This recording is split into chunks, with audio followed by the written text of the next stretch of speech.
അതിന് ഫോർമാലിറ്റിയും പ്രൊസീജിയർ അനുസരിച്ച് CLP യോഗം കൂടി ഒഫീഷ്യലായിട്ട് അത് അനൗൺസ് ചെയ്യും. ഇതിനെ സർവാത്മന ഞാൻ സ്വാഗതം ചെയ്യുകയാണ്, സന്തോഷപൂർവ്വം സ്വാഗതം ചെയ്യുകയാണ്.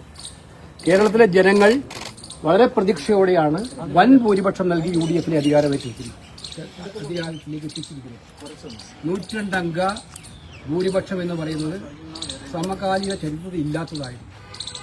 അപ്പോൾ ആ ജനങ്ങളുടെ പ്രതീക്ഷകൾക്കനുസരിച്ച് ഒരു സർക്കാർ കേരളത്തിലുണ്ടാകും, UDF-ന്റെ സർക്കാർ. ആ സർക്കാർ നയിക്കുന്ന മുഖ്യമന്ത്രിക്കും ഗവൺമെന്റിനും മുന്നോട്ടുള്ള പ്രവർത്തനങ്ങൾക്ക് എല്ലാവിധ പിന്തുണയും വാഗ്ദാനം ചെയ്യുന്നു. മുഖ്യമന്ത്രിയായി പാർട്ടി ഹൈക്കമാൻഡ് നിയമിച്ച ശ്രീ VD സതീശനെ അങ്ങേയറ്റം ഹൃദയം തുറന്ന് അഭിനന്ദിക്കാൻ ഞാൻ ആഗ്രഹിക്കുന്നു. അദ്ദേഹത്തിന് എല്ലാ വിധത്തിലൂടെയും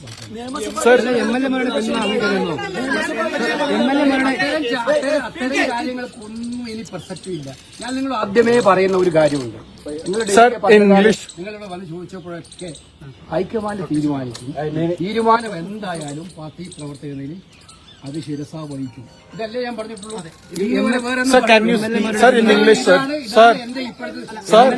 ഹൈക്കമാൻഡ് ഇന്ന് തീരുമാനിച്ചു, ആ തീരുമാനം ശിരസ വഹിക്കുന്നു. ആ തീരുമാനം നടപ്പിലാക്കേണ്ടതിന്റെ ഉത്തരവാദിത്വത്തിന്റെ ഭാഗമായിട്ട് നിൽക്കാനാണ് ഞാൻ പിന്നെന്തോ സംശയമാണ്. എന്താ സംശയം? ഞാൻ കോൺഗ്രസ് അടിയുറച്ച കോൺഗ്രസ്സുകാരനാണ്. ജീവിതത്തിൽ ഞാൻ പറയാറുണ്ട്, മുമ്പേ പറയാറുണ്ട്, എന്താണ് ഏറ്റവും വലിയ ആഗ്രഹം എന്ന് ചോദിച്ചപ്പോൾ ഞാൻ പറയാറുണ്ട്, ത്രിവർണ്ണ പതാക പുതപ്പിച്ച് മരിക്കണം എന്നാണ് ആഗ്രഹം. അത് തന്നെ ഇപ്പോഴും ഞാൻ പറയുന്നു. അതിനകത്ത് ഗവൺമെന്റിന് എല്ലാവിധ പിന്തുണയും കൊടുക്കും. അത് മുന്നോട്ട് പോകുന്നതിനുള്ള മറ്റുള്ള എല്ലാ സഹായങ്ങളും എന്റെ ഭാഗത്തുണ്ടാവും.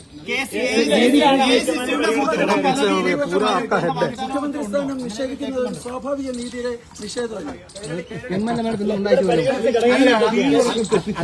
അത്തരം പ്രശ്നങ്ങൾക്കൊന്നും മറുപടി പറയേണ്ട കാര്യമില്ല. ഞാൻ പറയാം, ഇത് പല സംസ്ഥാനങ്ങളിലും ഇത്തരം തീരുമാനങ്ങൾ പ്രഖ്യാപിക്കുന്ന ആളാണ് ഞാൻ. നിങ്ങൾക്കറിയാലോ, കർണാടകത്തിലായാലും തെലങ്കാനയിലായാലും ഹിമാചലിലായാലും ഇത്തരം തീരുമാനങ്ങൾ പ്രഖ്യാപിക്കുന്നവരാണ്. കേരളമായതുകൊണ്ടാണ് ഞാൻ പ്രഖ്യാപനത്തിൽ മാറിയുന്നത്. അപ്പോൾ ആ പ്രഖ്യാപനത്തെ പൂർണ്ണമായിട്ടും അംഗീകരിക്കുക എന്നുള്ളതാണ് ഒരു കോൺഗ്രസ് പ്രവർത്തകൻ എന്ന നിലയിൽ ഏറ്റവും ഇഷ്ടപ്പെടുന്നത്.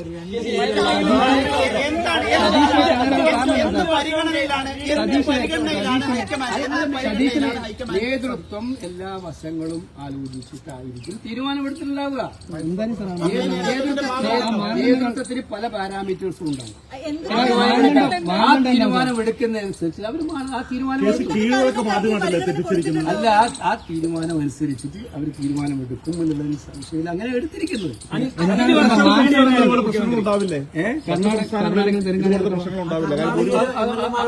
അതൊന്നും ഉണ്ടാകുന്നില്ല. കോൺഗ്രസിനെ അങ്ങനെ ഒരു പ്രശ്നം ഉണ്ടാക്കാൻ ആർക്കും പറ്റത്തുമില്ല. അതിപ്പോ വേട്ടയാടിനെ കുറിച്ചൊന്നും ഞാൻ പറയുന്ന അതൊക്കെ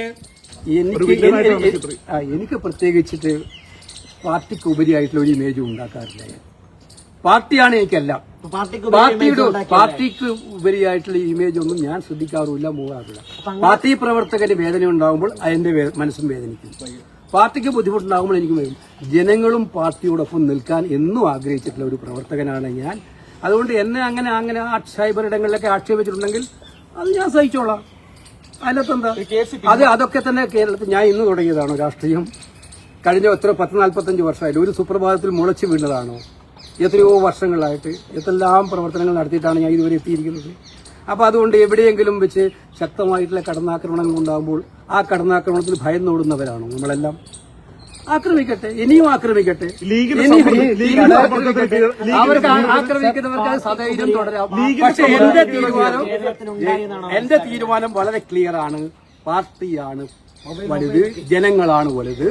ആ തീരുമാനത്തിനനുസരിച്ച് എന്റെ പാർട്ടി ലീഡർഷിപ്പിനെ കുറിച്ച് എനിക്ക് അഭിമാനം തോന്നി.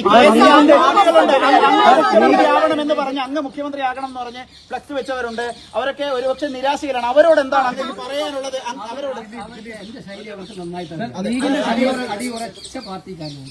എനിക്ക് പറയാനുള്ളത്, ഈ തീരുമാനം അംഗീകരിക്കുന്നതിനും മുന്നോട്ട് കൊണ്ടുപോകുന്നതിനും അവരെല്ലാവരും കൂടെ ഉണ്ടാകണമെന്നതാണ് എനിക്ക് പറയാനായിട്ടുള്ളത്. ഉപരിയായിട്ടുള്ള ഒരു ഇമേജ് കേരളത്തിൽ ഉണ്ടായതായിട്ട് കണക്കാക്കപ്പെടുന്നുണ്ടോ? അങ്ങനെ ഞാൻ പറഞ്ഞു. ഇന്നത്തെ ദിവസങ്ങളിൽ അങ്ങനെയൊന്ന് കുത്തി ചോദിക്കാതെ ലീഗിന്റെ സമ്മർദ്ദം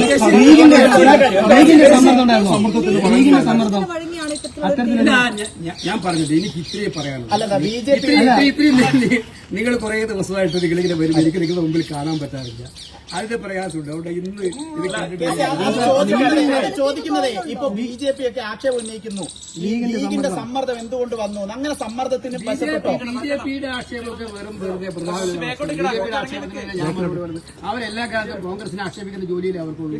അവർക്ക് വേറെ എന്താ ആക്ഷേപമുണ്ട്? അപ്പൊ ലീഗിന്റെ ഭാഗത്തുനിന്ന് അങ്ങനെ ഒരു സമ്മർദ്ദം ഉണ്ടായിട്ടില്ല എന്നാണോ? അല്ല, ഞാൻ പറഞ്ഞല്ലോ ഇതിനകത്ത് ഈ കാര്യത്തിൽ കൃത്യമായിട്ടുള്ള UDFന്റെ ലീഡർഷിപ്പിന്റെ അല്ല കോൺഗ്രസ് ലീഡർഷിപ്പിന്റെ തീരുമാനമാണ്. നല്ല ചോദ്യം